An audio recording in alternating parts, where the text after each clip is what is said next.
So we have the privilege of studying Shantideva, and in preparing for the class, I was reading some of the verses that are coming, and some of them are my favorite verses in the whole book. They aren't the ones we'll start with today, but as we go on, and some of the verses that have really made a very strong impact on me. So it'll be very nice to share those with you. So let's remember that we are working for the benefit of sentient beings and trying to attain full awakening to do that. And that in the process of creating the causes to become a fully awakened Buddha, and also after we've attained that result, the mental factor of integrity and the mental factor of consideration for others are both extremely important, as is conscientiousness. And all three of those mental factors involve honesty, telling the truth to ourselves, telling the truth to others, not whitewashing, not blaming, not avoiding, but having a very truthful mind that's not harsh, but compassionate, but doesn't make excuses and let ourselves fall into all sorts of manipulating tricks.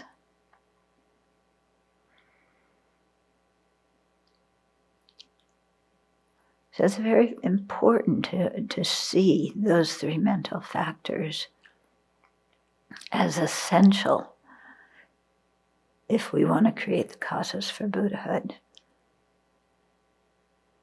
Because it's one thing to have compassion, but to act out of compassion, we have to be truthful. We have to have integrity, conscientiousness, consideration for others.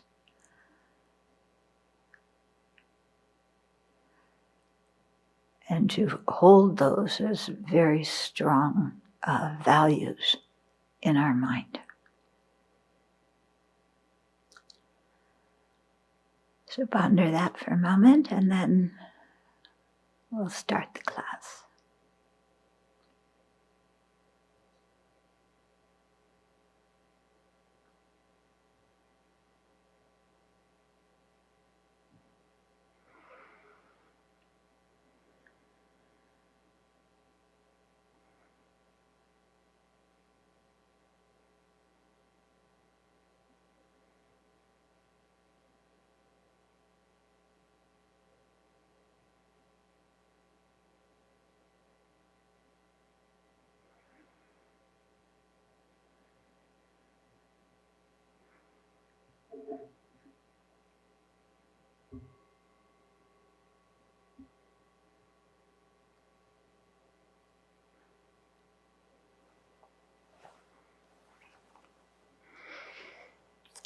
So before I get into the questions, I thought I'd share something of what I've been thinking last week.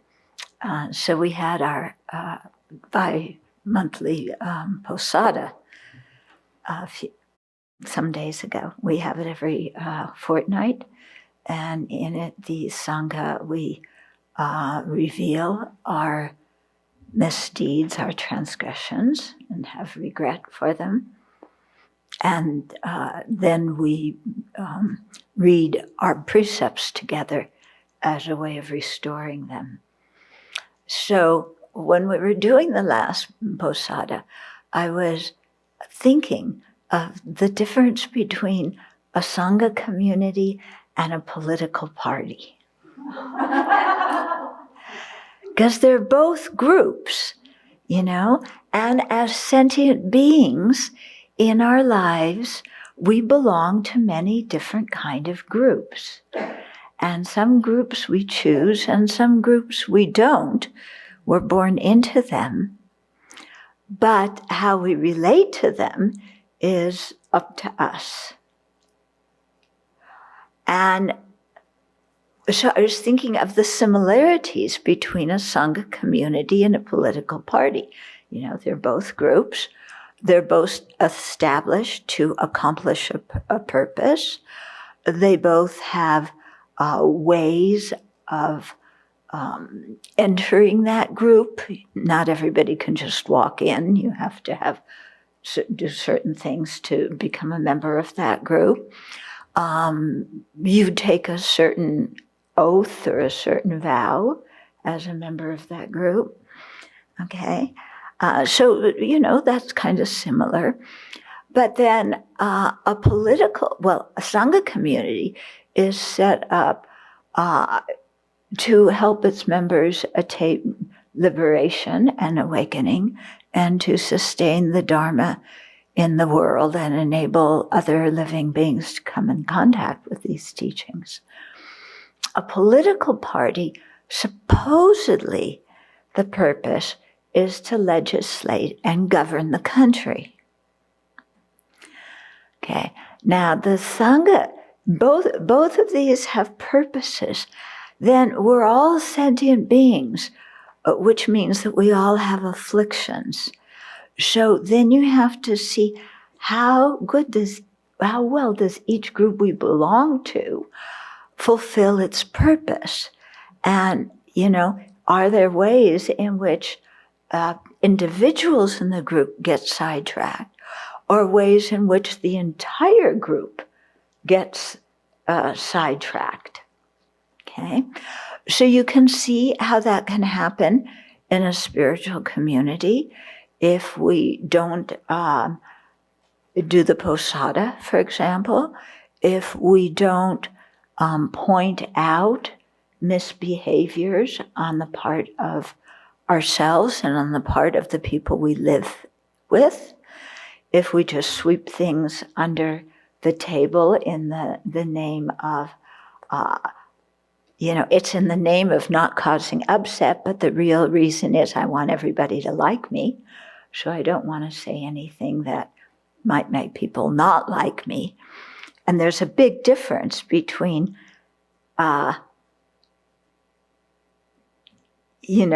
saying something that needs to be said and knowing that the person may not like it, but you're saying it because it's something important and you're doing it with a good motivation.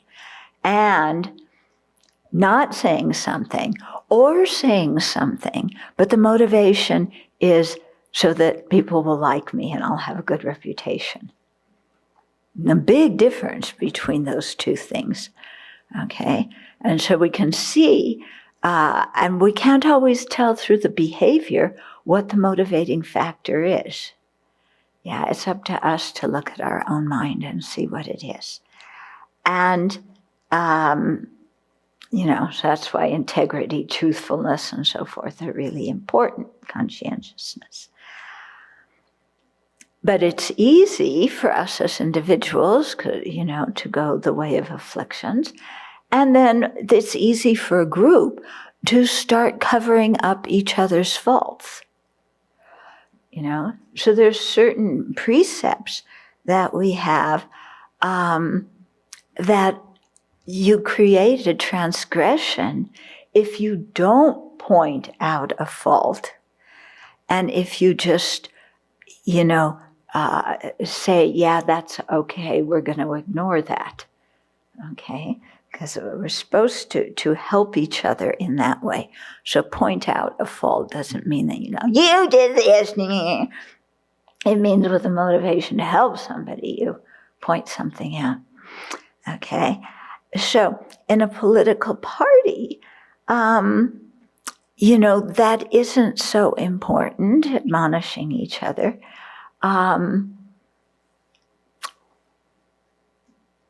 But it's very interesting because it should be. Because a political party, it's even easier for the individuals and for the party as a whole to go astray in terms of not fulfilling their purpose. Yeah? So you can see it in any group. And what is it that makes this happen? Ignorance, anger, attachment. Okay? Ambition, craving. Okay? Attachment to reputation, attachment to possessions, attachment to social status, all these kinds of things. So this can happen in a spiritual community and in a political party, because you can be in a monastery and, you want to be the whoever in the monastery, or you want to get the first placement in the Geshe exams, or you want to sit in the front row with all the important people, during teachings, or you want to, have your picture taken with His Holiness. This can easily happen. Yeah. In a political party, same thing. You want your picture taken with whoever is the big boss at that time, and you want to be speaker of this and that, or leader of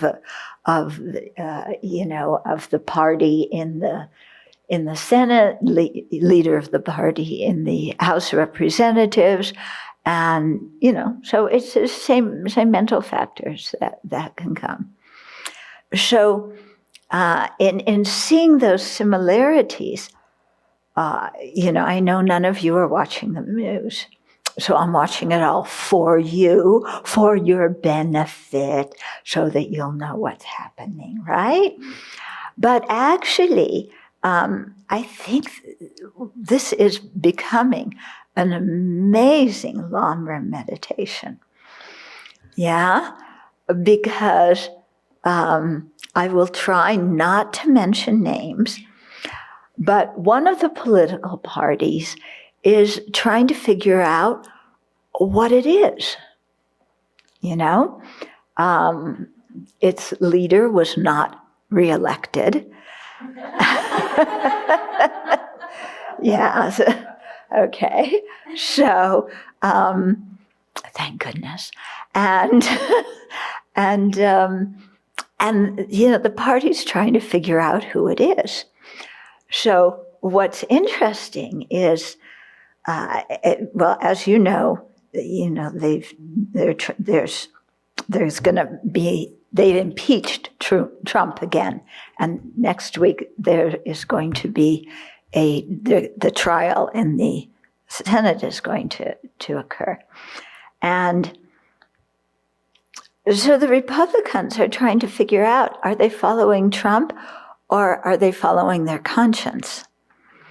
Okay, so there was one vote taken some days ago about whether they thought that impeaching a president who was no longer in power was constitutional or not. There's some dispute about this. Most people say it is constitutional. Some say it isn't. Anyway, they had a vote, and there were 10 Republicans who said it's constitutional, and we would vote for impeachment. And no, I'm sorry. Yeah, they've not just that it's constitutional, but they voted for impeaching him, 10 Republicans. Okay, so you have that. One of the leading Republicans was Liz Cheney. Yeah, and so there's a whole bunch of Republicans in the House, and many of them really turned on her and blasted her because she voted for impeachment. Yeah, totally blasted her. She's third in the party command, and they wanted to strip her of that. One of the dear representatives, I won't mention his name, and one of the children of the dear former president spoke at a rally in her state, they went to her state specifically to hold a rally to badmouth her. Yeah. And she voted according to her conscience. Yeah. So you have that on one side. On the other side, there's another representative, Marjorie Taylor Greene, no relationship to me.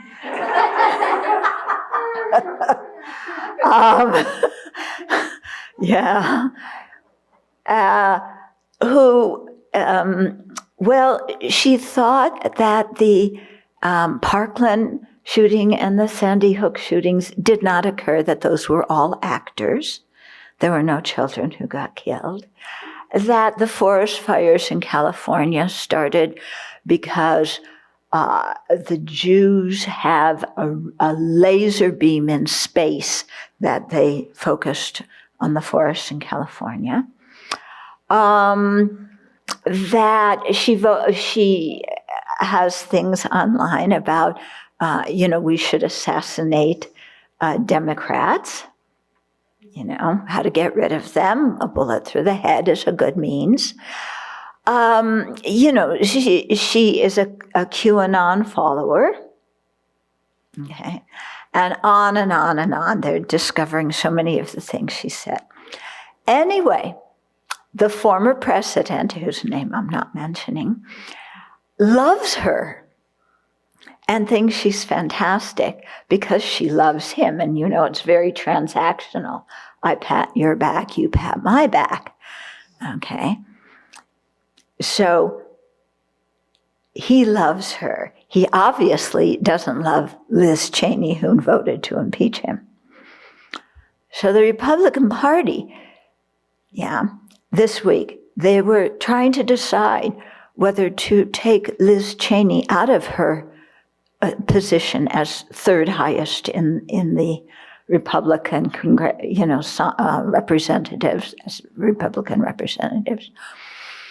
Should we take her out? And what do we do? And what about Marjorie Taylor Greene? Because she got put on 2 committees, one of which is the Education Committee, perfectly suited for somebody who thinks that there are no school shootings. So what are they going to do? And so they're trying to figure out who they are as a party. And it's interesting to watch this because when they talk publicly, well, the head of the party of the Republicans, the leader in the House, he wants to have it both ways.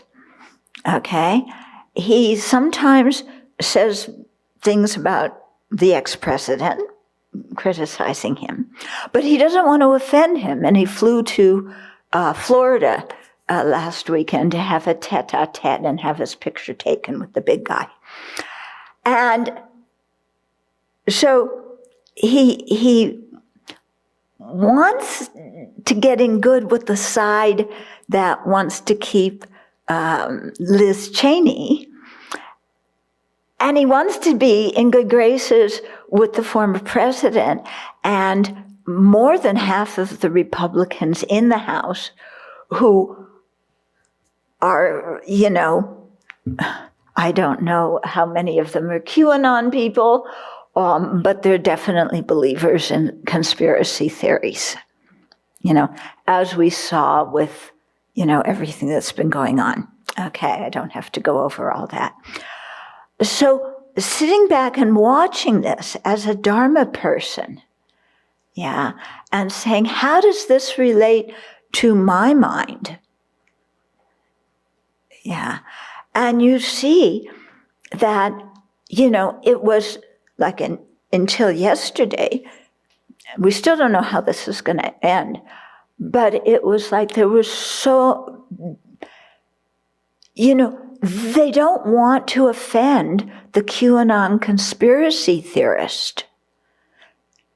They don't want to discipline her and take her off of her committees because there's, a big chunk of those people who are for her, and the former president loves her. Yet, Liz Cheney, who speaks what she really thinks,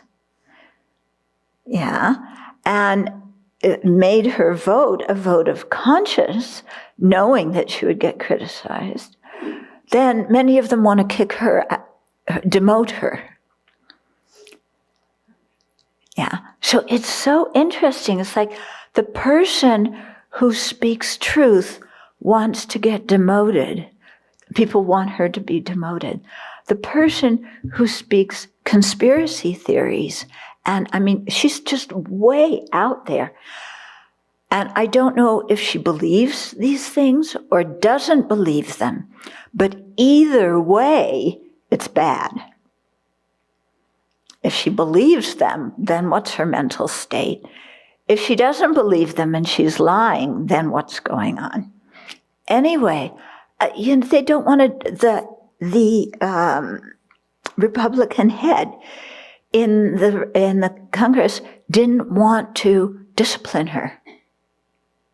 They had a big Republican meeting, and she got a standing ovation during it. Yes. But, McCarthy is his name. He didn't want to discipline her.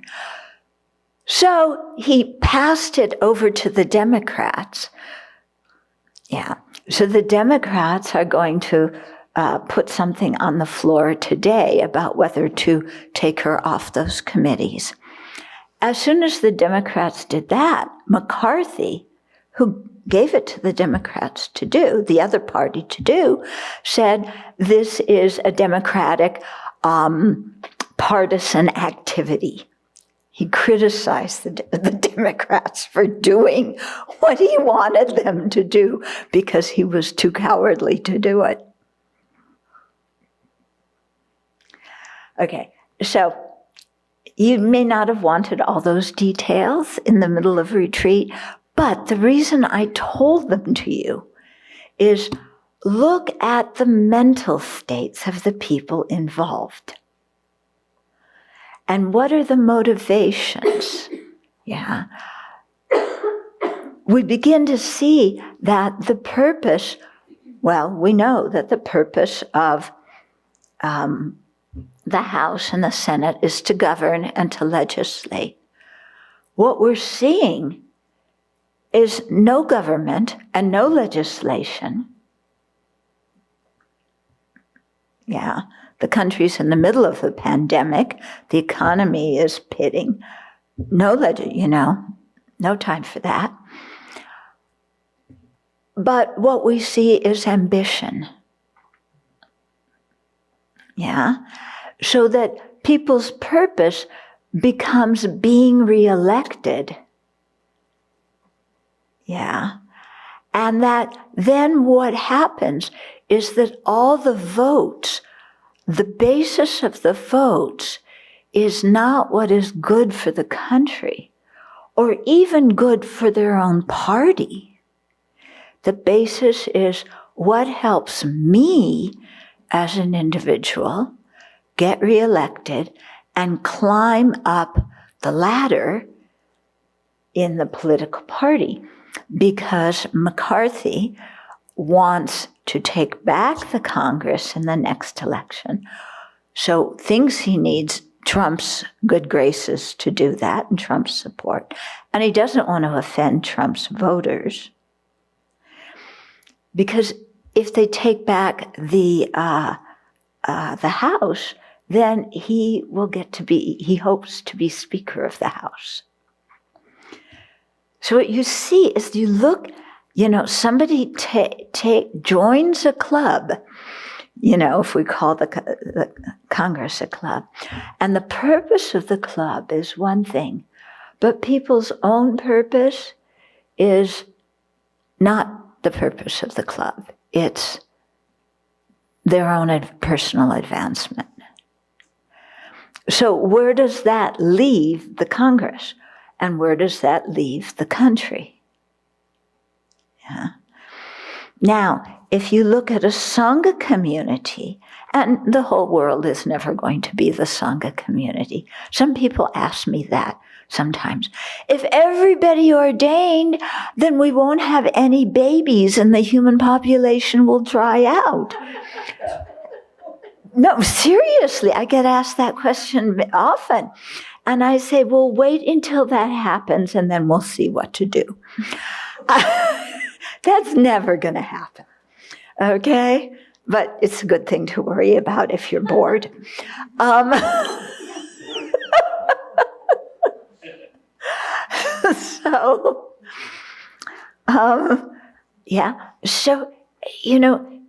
to look and see, well, I'm part of a Sangha community. Am I acting with the proper motivation that I should because I voluntarily did this, Or even you're not a Sangha community, part of the Sangha community, you're a lay follower. Still, I'm a Buddhist, I'm a lay follower. I took refuge in the Buddha. You took some precepts. And am I acting according to the motivation and according to the, in the Congress, they take oaths, we take precepts, commitments. Am I, working in accordance with the commitment that I made to do? Yeah, for myself, my own practice, and for the protection of the Sangha and for the advancement of the Dharma. And how much in the community do I play politics, favoring some people who have the same attachments that I do, so that we can win when we take a vote about how many potatoes to cook? Dare I tell the story of the retreat? Oh, I'll let you tell that some other time. Your Bodhisattva retreat. My story? No. The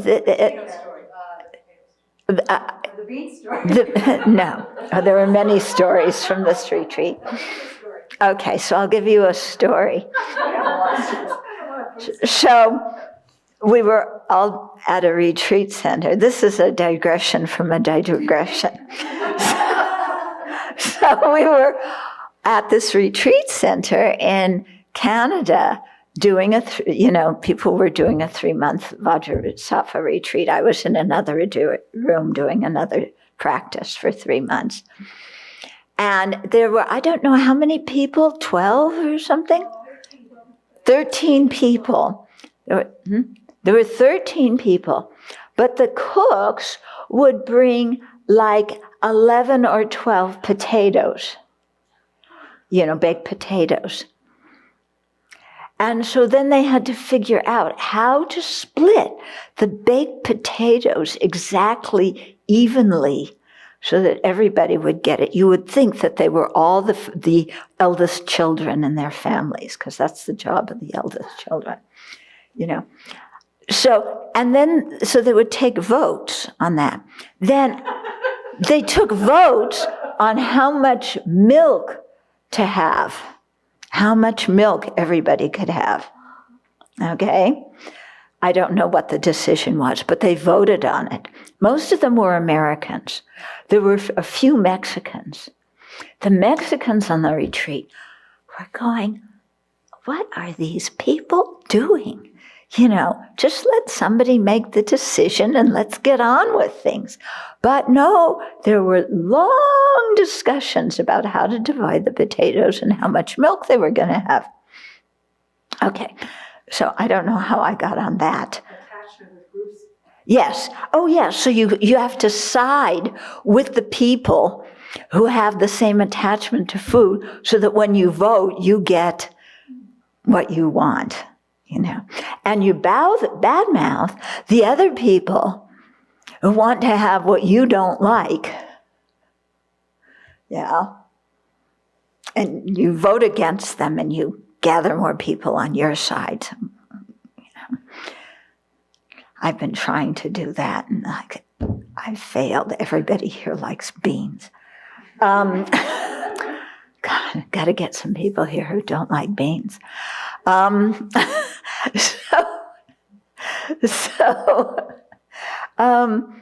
So what I'm getting at is to look, I'm looking now at what's happening in the Republican Party. And it's like as one person put it, you know who said this? Kellyanne's husband. Yeah, George Conway. So he said they've lost their moral compass. And that's exactly it. They've lost their moral compass. And whether you're a Democrat or a Republican, that's bad for the country when one party loses their moral compass. So the thing is to look at ourselves. And do I speak to the truth? Do I blame? Or do I manipulate? Or do I twist things to my advantage? Do I, try and advance myself? Okay. We need to advance our studies and our wisdom and our compassion, but I'm talking about advancing ourselves in terms of status and power and so on. So it's a very, very good example to look and politically, Liz Cheney and I don't agree on many things, but I admire her because she voted according to her conscience. What was interesting is yesterday, the Republicans had in the House had a vote of whether or not to keep Liz as the third person in their power structure. And she's been getting blamed a lot. And like I said, some people are speaking more in favor of Marjorie Taylor Greene than of Liz Cheney. They had a secret ballot.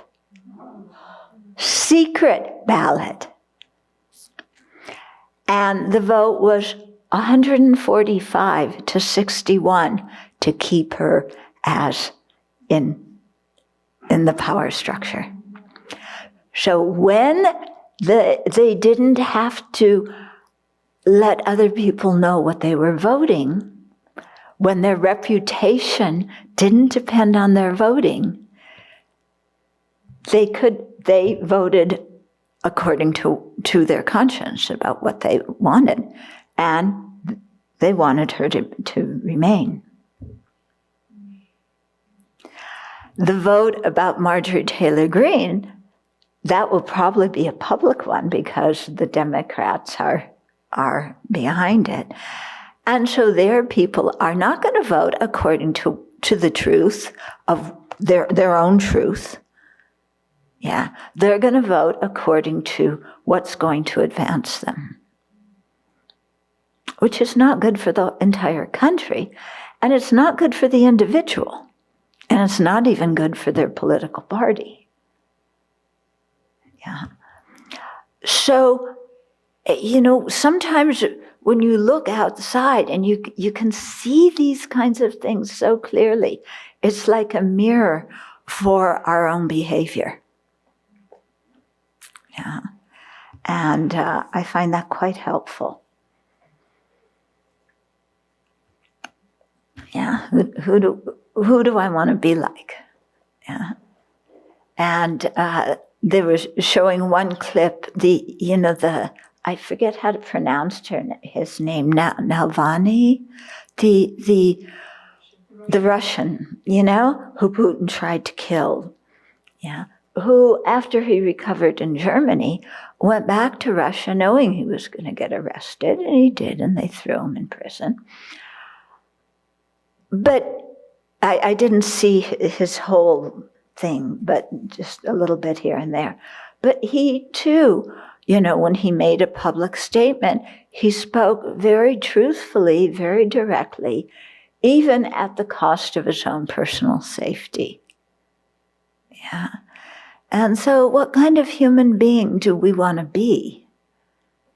Okay. So this is the same thing that Shantideva is asking us in chapter 4.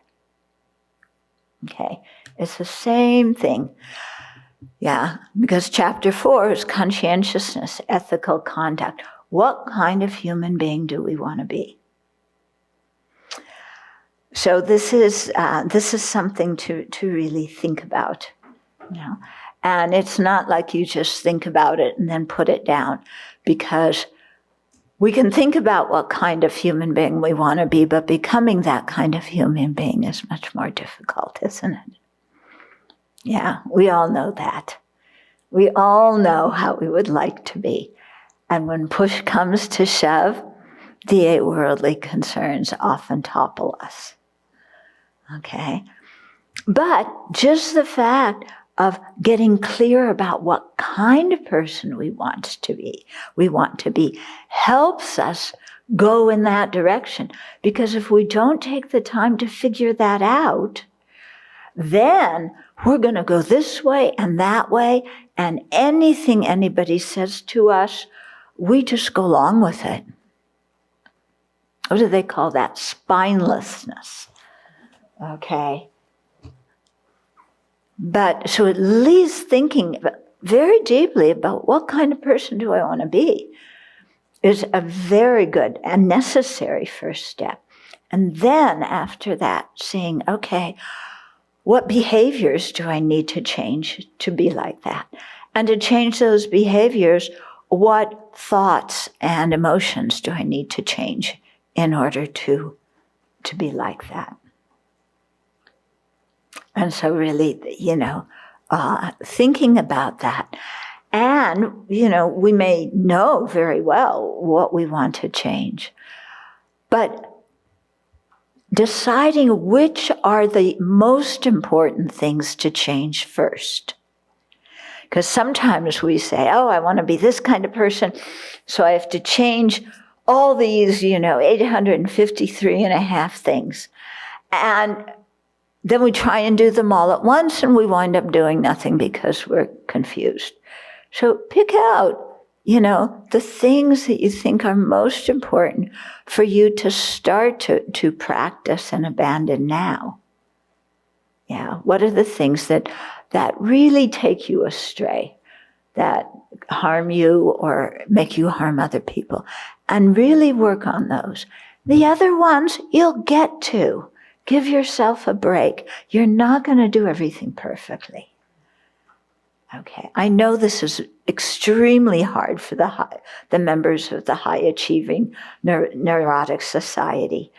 I know it's difficult, but this is the way you have to do it.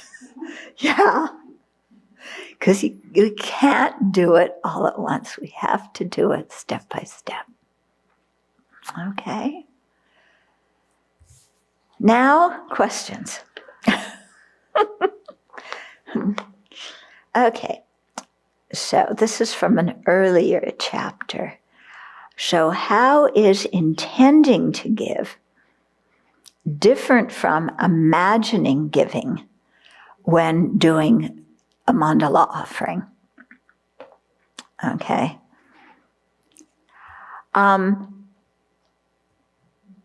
The intending to give, whether you're doing a mandala offering or just, wanting to offer cookies to somebody, the intention is what's happening in here.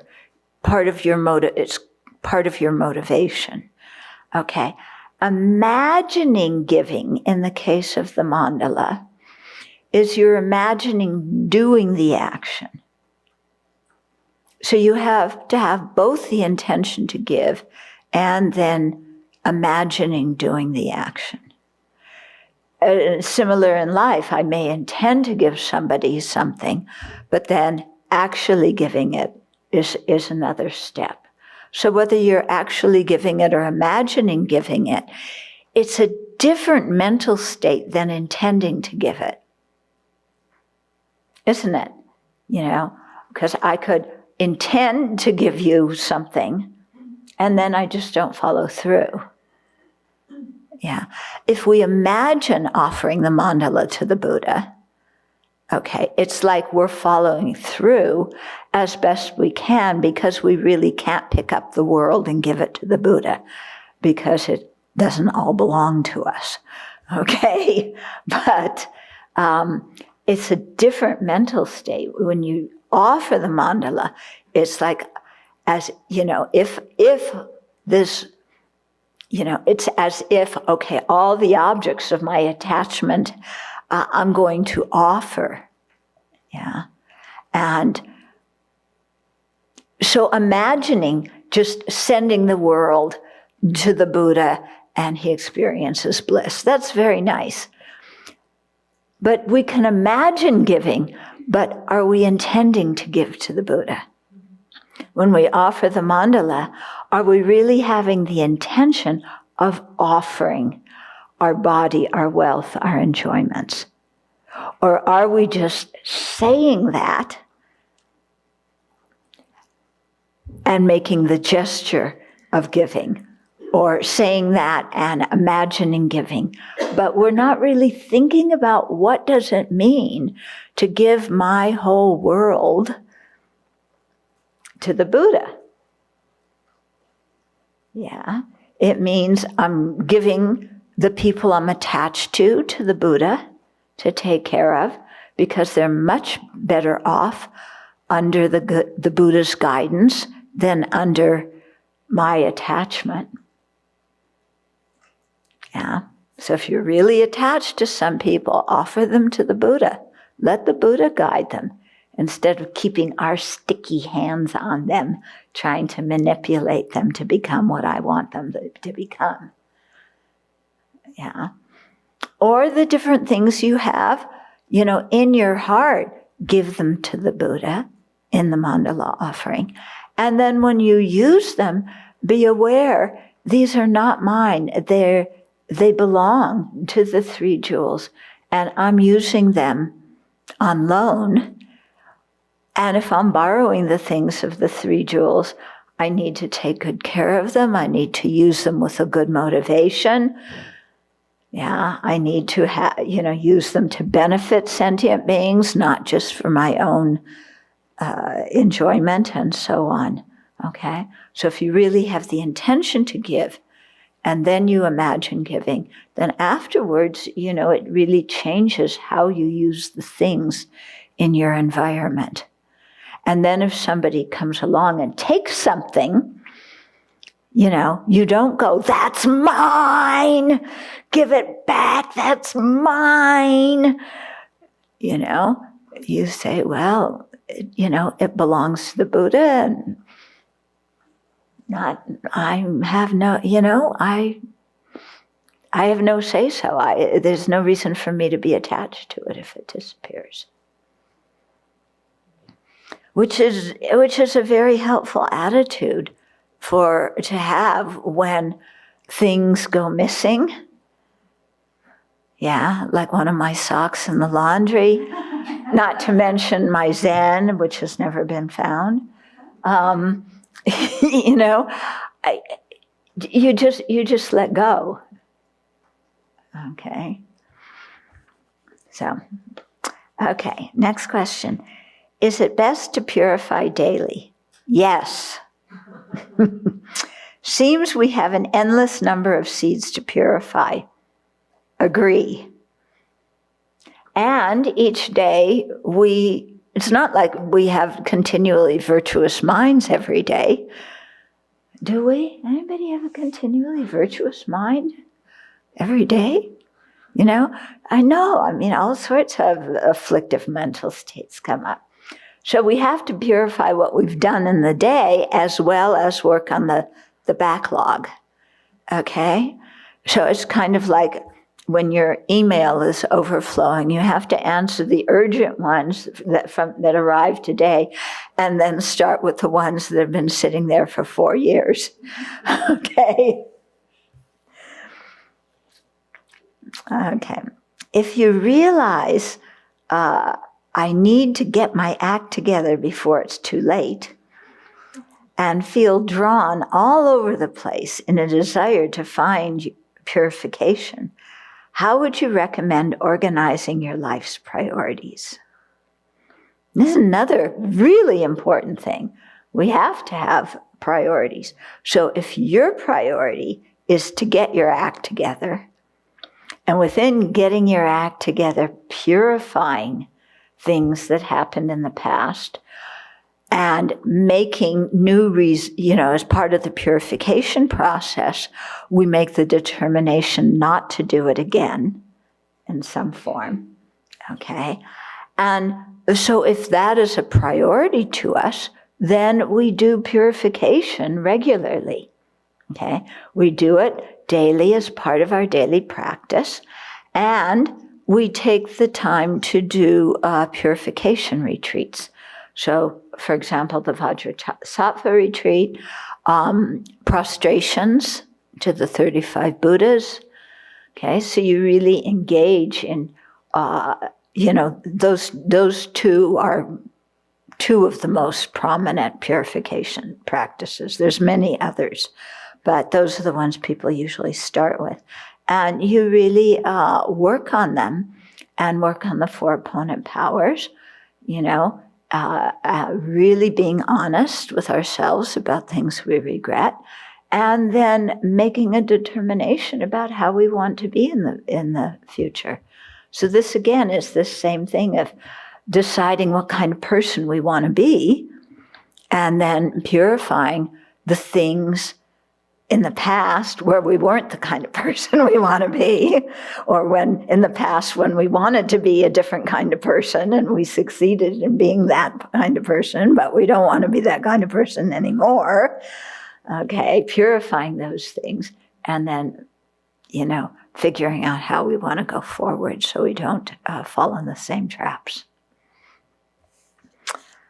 Okay, so isn't killing animals logical in the sense that human beings couldn't have evolved or survived as a species without eating animals?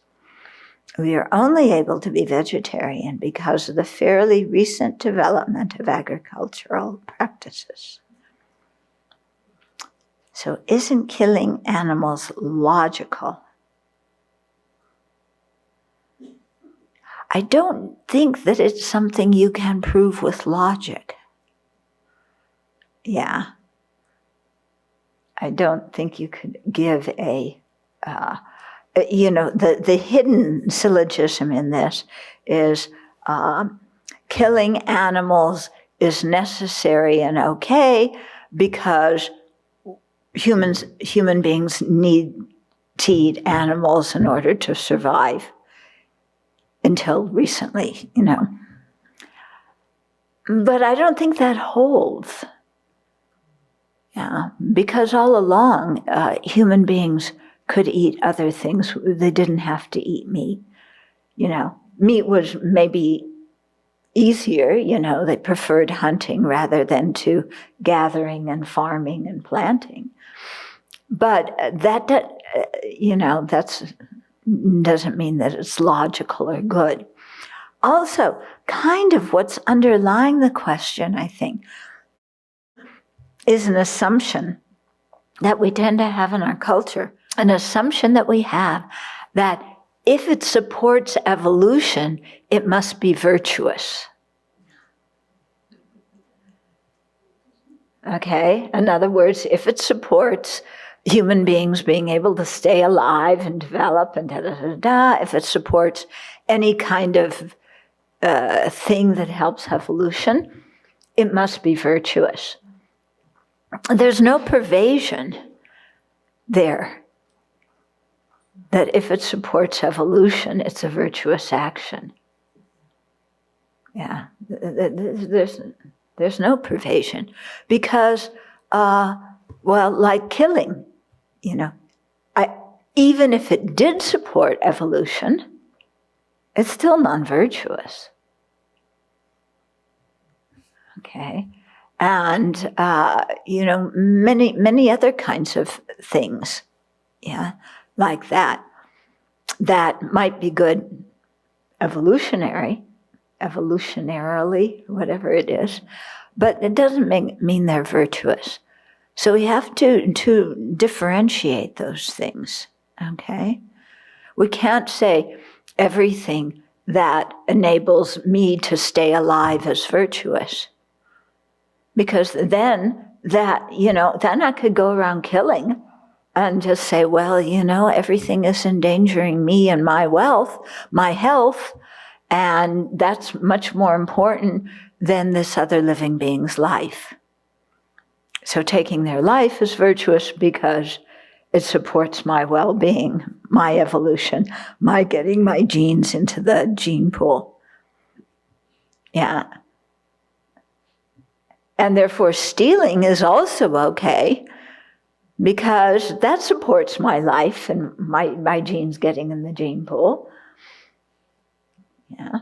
And sleeping around with many people is also okay. Great way to get your genes, advanced. Then, okay, so we have to. Yeah. So then the question may come, but it's not fair that, for example, if you're a tiger, that you have to kill in order to eat. It's not fair that the tiger, that living being is born in a body where they have to create non-virtue in order to stay alive. It's not fair. Okay? That's where our mind goes, isn't it? It becomes an instance of being fair or not fair. It has nothing to do with fair or not fair because all this happened, it didn't happen because there was somebody deciding it and making it and that person had a biased mind. Okay? If you believe in a divine creator, yes, then it's unfair because the creator could have done it differently. Yeah, and had the intention to harm these beings by giving them a body where they had to kill. But we don't believe in a creator or a manager of the universe. This happened completely by karma. And this is part of the tragedy of samsara, is that we are born into situations where it's very difficult to create virtue. Yeah. Why are we born in situations where it's difficult to create virtue? Because we were involved in a lot of non-virtue in previous lives, and the law of karma is when you create non-virtue, you get born in difficult situations. So it's not a matter of fairness. It's a matter of cause and result. Yeah. And that's the thing as Dharma practitioners. We talked about this recently. We're swimming upstream. Yeah. We're not floating downstream on a raft. We are swimming upstream. Okay? And so it's going to take a different kind of energy and a different way of doing things. Yeah.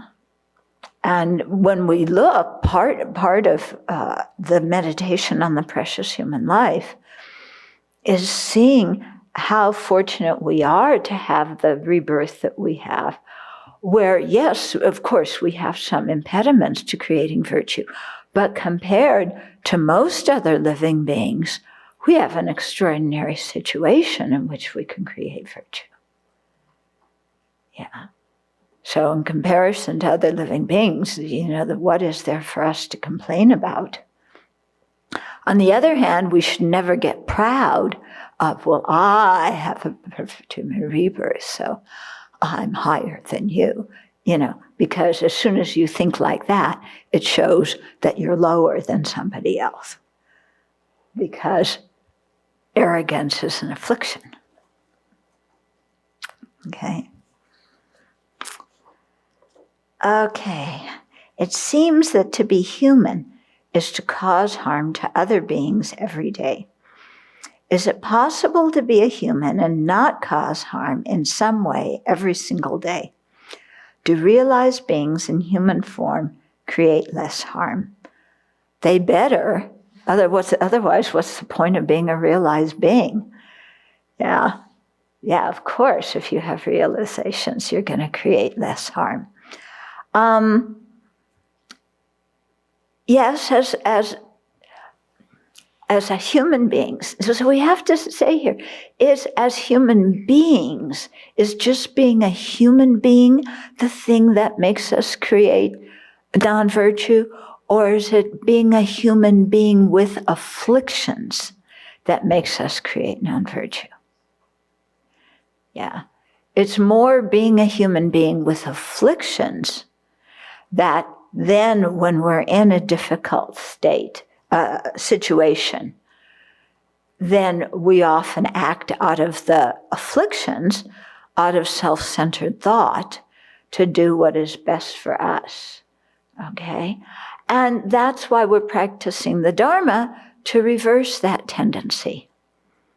Okay? To try and go in the other direction, so that we can be in a difficult situation and hold to what we know is true, hold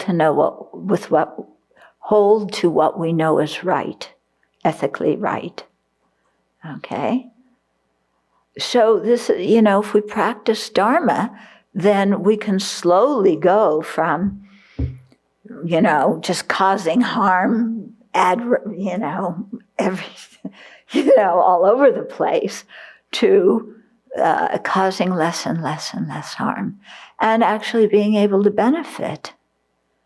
Yeah, so it's a thing of, rehabituating our mind, deciding what is virtuous, what is not, what kind of human being do I want to be, and then slowly going in that direction. Okay, so these were the questions from last week. Now we can start the teaching today. So we're in the 4th chapter. We were just finishing verse 21. So here we're in a section here, talking about the disadvantages of non-virtue and the results that we experience from it, and why it's appropriate to strive to abandon all this previously created non-virtue. Okay? Why? Because if even by the transgression of one instant, an eon may be spent in the deepest hell. Remember, and that's because a small action can bring a big result. It festers in your mind and, it festers in your mind and produces something big. Then because of the transgressions I have gathered since beginningless time, what need to mention my not going to a happy realm? Okay? So this verse counteracts the mind that says, well, I've done 100,000 Vajrasattva mantras, so I've purified everything. I don't need to do any more purification. Purification is not so important. I've done my 100,000 prostrations. That's done. I purified everything. No. Okay? That hasn't happened. We've made a huge step in purification. Yeah. And the idea isn't that you purify absolutely everything and only then can you gain realizations. It's as you purify, your mind opens to the Dharma, you understand more, and that understanding, helps you go forward on the path. And going forward on the path really makes you want to purify more, because you know you're going in a good direction. So you do more purification, and then that helps you to go forward and gain more understanding. So those two things go together very much. Okay, so this verse 21 is in case you get complacent. Well, yeah, I've done my 100,000. I was distracted through most of them, but it doesn't matter. I still, counted. And don't need to really emphasize purification much. I'm a pretty good person anyway. That was my big shock when I first met the Dharma. I thought I was such a wonderful person. Yeah. And then I found out that I was actually selfish. Yeah, boy. It's another thing my mother used to say to me, don't be selfish. I'm not selfish. She was right. Yeah. So that was a big shock for me. And I have anger. That was a big shock too. Yeah. Well, I knew I had anger. I was angry at, politicians and this kind of thing, But I was a nice, sweet person. Yeah, and then I found out, actually, I was quite angry inside. Okay, verse 22. Yet having experienced merely that rebirth in hell, I shall still not be liberated, for while it is being experienced, other wrongdoing will be extensively produced. So this is this thing that once you get born in another samsaric rebirth, okay, you're consuming the karma that, was responsible for that rebirth. And if it's in the lower realms, you're consuming, that negativity that caused that lower rebirth. But in that new rebirth you have, you're again in a situation that is disadvantageous, and you again create more negative karma. Okay, so this is what I was saying, the tragedy of samsara, that you're born into situations where, especially in the lower realm, where because the situation is so bad, our afflictions they go crazy. Yeah, in trying to avoid the pain of that situation. So, that happens even in the human realm, we can see. Yeah, people in difficult situations create a lot of non-virtue. And then the real big tragedy is the people who are in good situations who create non-virtue. Yeah, because they want to be in better situations, or because they have no idea of past and future lives, and they're just involved for the happiness of this life. Yeah. Okay.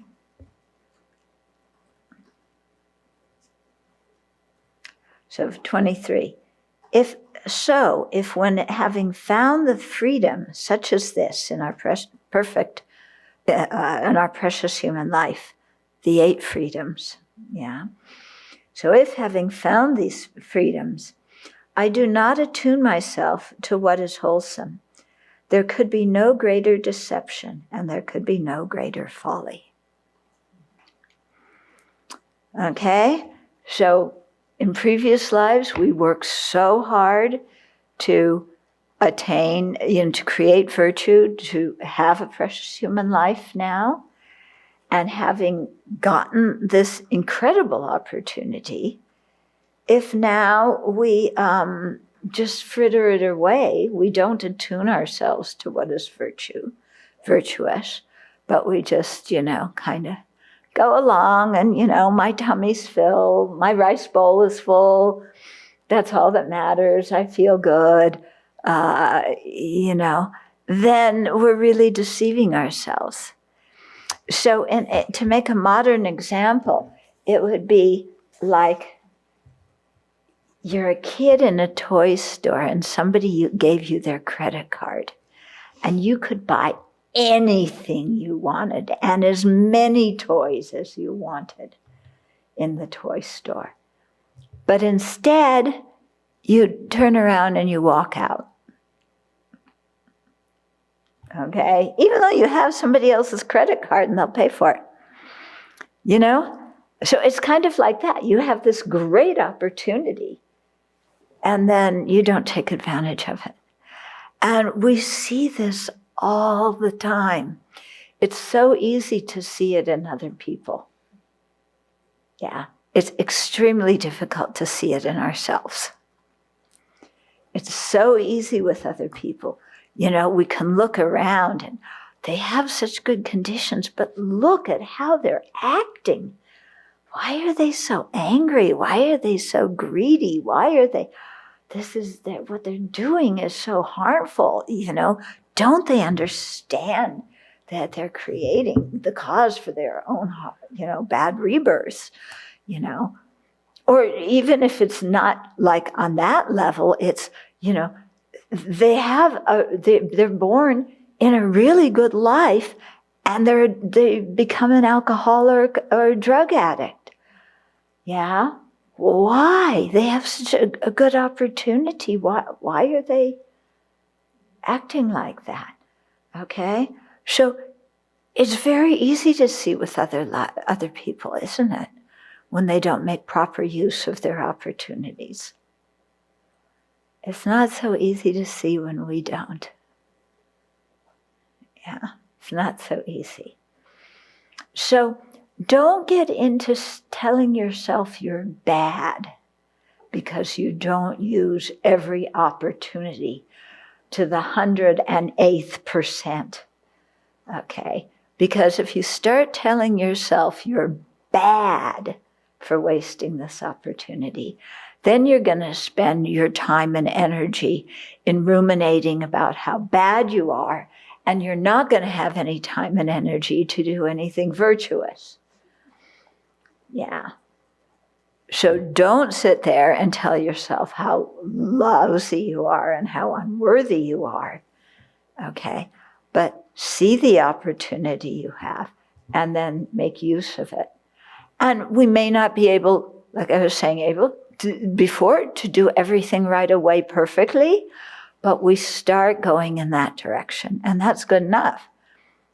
Yeah. Because you don't get to the end before you go through the beginning and the middle. Okay? We all want to be at the end without going through the beginning and the middle, and it's impossible. Okay? Isn't it? Don't we all want to wake up tomorrow and be Buddhas and, okay, then it's all done. Now His Holiness says that, you know. Oh, I want to become a Buddha. Then I can take a nice long sleep, you know. Really rest and relax. Yeah, so we all want to, you know, we think that's what Buddhahood is. And, you know, we want to get there the quick, cheap, and easy way. Yeah, so we've got it done, and it's not on our list anymore. Whew, one less thing on my list to do. Yeah, but to really, you know, look at our opportunity and feel joy at the opportunity, you know, that we can use it so well. And sometimes we need to nudge ourselves, and sometimes we need to discipline ourselves, you know, to get ourselves to do something. I had a friend who, she told me it was often hard for her in the morning to go sit. You know, she couldn't seem to get herself to the cushion. So she would talk to herself as if she were talking to one of her kids. Oh, sweetheart, I know you feel a little tired. You don't want to go on the cushion this morning. But it's, you know, if you go on the cushion, you'll feel better later, and it's good for you. So we're going to do it. Come on.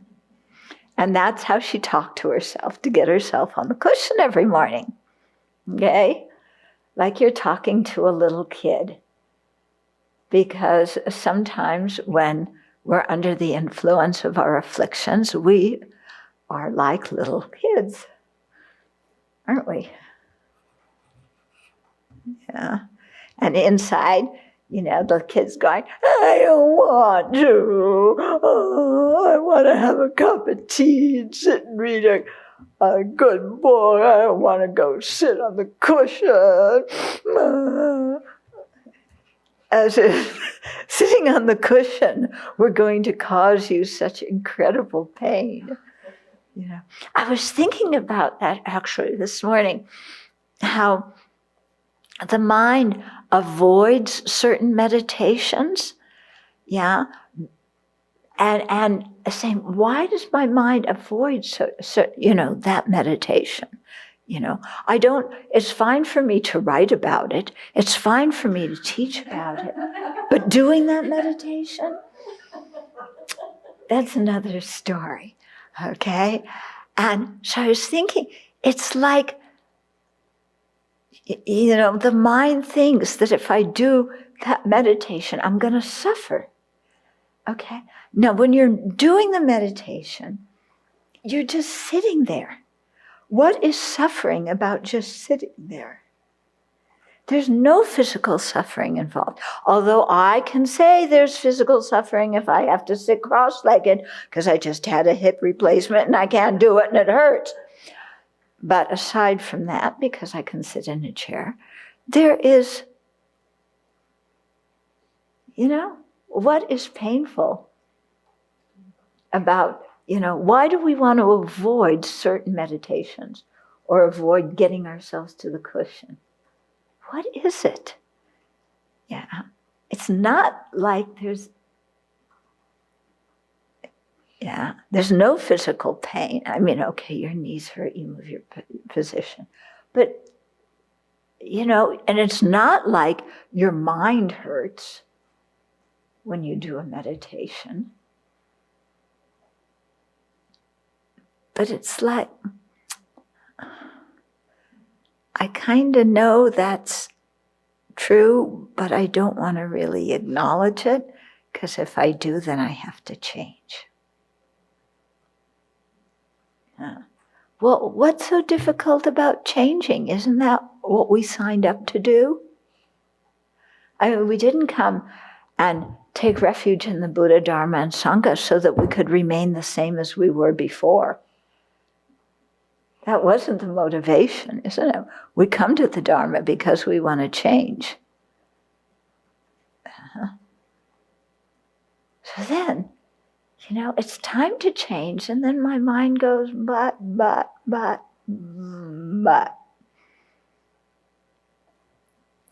Yeah, that too. It's interesting, isn't it? And yet, where's the pain? Why are we so afraid?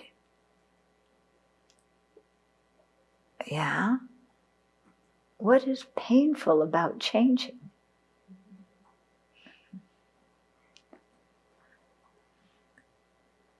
Especially because we're changing to something good. If we were changing to something bad, that would be really painful, But if you're changing to something that is creating more causes for your own happiness and for the happiness of others, why do we resist that?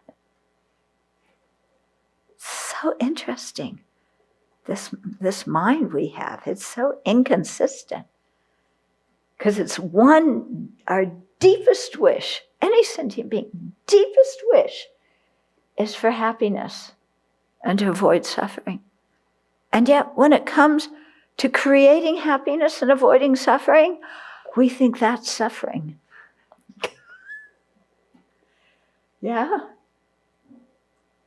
Very interesting. I don't know. Think about that. I've been thinking about this for a long time. I was like, why? The mind is totally illogical.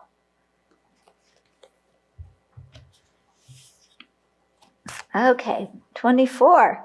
We're moving ahead. And if, having understood this, I still foolishly continue to be slothful, When the hour of death arrives, tremendous grief will rear its head. So Shantideva knows that we have this resistance. He's talking to himself, you know. It's like, I know I have this resistance, but if I just continue on that path, then when death arrives, there's going to be tremendous remorse. He uses the word grief here. I think it should be remorse. Yeah. So one thing that I know motivates me is I've known some people, you know, older people, who I can sense that there's things in their life that they have a lot of regret for or remorse. And here I'm not talking about the good kind of regret where we, you know, but just this heaviness. Maybe they have remorse over non-virtue. They did, but they're not actually purifying the non-virtue because they're just stuck in the remorse. Yeah. Or they have remorse for things in their life, you know, that started out good and then went south. And they're seeing that they had some responsibility for that. Or they're having remorse about lost opportunities. So all of this kind of thing comes at the time of death. Yeah. Because before the time of death, we always think death is a long way off, so I can do these things in the future. I can fix everything in the future before I die. But then we don't. Okay? And then what we have is we're left with the remorse. So it could be remorse because of holding grudges against other people, refusing to speak to other people, refusing to acknowledge that we harm them, or just refusing that both of us had some responsibility for what happened. Or remorse about having a fantastic opportunity, let's say for Dharma practice, and choosing something else instead. Or, you know, there could be lots of kind of remorse. But you see this, I mean, do you know what I mean sometimes? People who are older, there's just something very heavy about their energy. Yeah. Maybe it's remorse because they lost their conscientiousness. They lost their integrity. You know, some of these people who are doing what I was talking about in the political party, I wonder, how do they go to sleep at night? Yeah. If you're spreading conspiracy theories and you know that that's what they are, and you know you're doing it just for your own advancement, and you know that you're brown-nosing up to somebody who has power, how do you live with yourself? Yeah. They must have to fall asleep really quickly, because otherwise, you know, if you start thinking about that when you're alone, it can be overwhelming. So, yeah, it's very, very sad. So we don't want to die like that, do we? Yeah. We want to die like we're going on a picnic. That's how the highly realized practitioners die.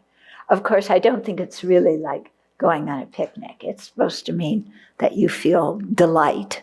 You know, there's no sense of fear. There's no sense of remorse or regret. Okay. Yeah, I saw somebody die that way. That was good. Yeah, but if we don't, and we just kind of fritter our time away, then it's our loss, isn't it? And it's very difficult to get this kind of rebirth again. Yeah. Because it's difficult to create the cause. Okay, so we did 3 verses.